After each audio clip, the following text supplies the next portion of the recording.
ఎవ్వరు ఎంత చెప్పినా షో మీద పెయిన్ వారినట్టు కూడా అనిపించదు కొంతమందికి అయితే.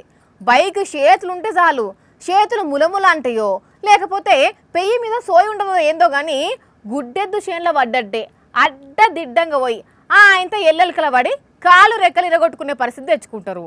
అసొంటి పిచ్చి పనులు చేయకుండ్రి అని ఈ నడుమ సజ్జనార్ సారు సోషల్ మీడియాలో అవగాహన కల్పిస్తున్నాడు. ఇప్పుడు సారు ఇంకొక వీడియో పోస్ట్ చేసిండుల్లా, అదేందో చూడుండ్రి. అగో అన్నెట్లనో పోతున్నాడు. అరెరెరే అబ్బరా కొడక, అనుకున్నట్టే అయింది కదా, డివైడర్ను గుద్దుకొని పడ్డాడు. అయ్యయ్యో ఎంత పని అయ్యరా. అందరు తిరిగే రోడ్ అనుకుంటున్నాడా లేకపోతే ఏదన్నా బైక్ రేస్ అనుకుంటున్నాడా? ఏందా స్పీడు? ఆడ రోడ్డు మలుపు ఉన్నది, అంత స్పీడ్లా బండి కంట్రోల్ కాలే, చక్కగా పోయి బండి డివైడర్ను గుద్దుకున్నది. ఇంకా హెల్మెట్ ఉన్నది కాబట్టి బచాయించిండు, లేకపోతే ఏమవుతుండే. వీడియోను సజ్జనార్ సార్ సోషల్ మీడియాలో పోస్ట్ చేసి ఈ వీడియో గురించి మీరేమనుకుంటున్నారో చెప్పురని కింద రాసుకొచ్చటాలకు రకరకాల కామెంట్లు పెడుతున్నారు నెటిజన్లు. ఇక అట్లనే ఈ వీడియో చూడుర్రి. చూస్తున్నారా ఈ దారకార్లను?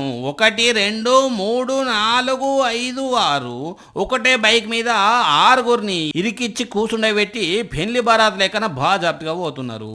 అగో గా బైక్ నడిపేటోడైతే కూసునే జాగలేక పెట్రోల్ ట్యాంక్ ఎక్కి కూసని నడుపుతున్నాడు.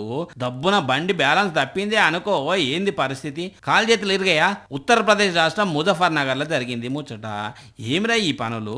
ఏమిరా మీ వల్ల ఈ దేశానికి ఉపయోగం అని కామెంట్లు పెడుతున్నారు నెటిజన్లు.